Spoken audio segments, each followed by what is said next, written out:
কাউসার। আমি মহান আল্লাহ, আপনি মহানবীকে মহাসম্পদের মালিক বানাই দিলাম। সুবহানাল্লাহ।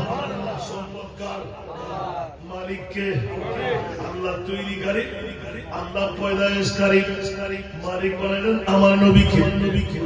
বলেন না সুবহানাল্লাহ। আল্লাহ এলান দিলেন, আমি মনিবকে পেতে চাই না, অন্য আরেকটি দরওয়াজা নাই, একটি মাত্র দরওয়াজা। আমরা যে পথ দিয়ে আসো আমার নবীর কাছে আসতেই হবে। আমি আল্লাহ ঘোষণা দিলাম,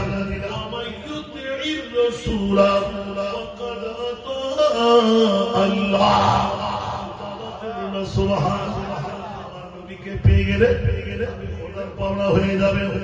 ঈমান রাখো, আমি খোদার জিকির আমার মুস্তাফার জিকির নয়, আমার মুস্তাফার জিকির কিন্তু আমি খোদার জিকির।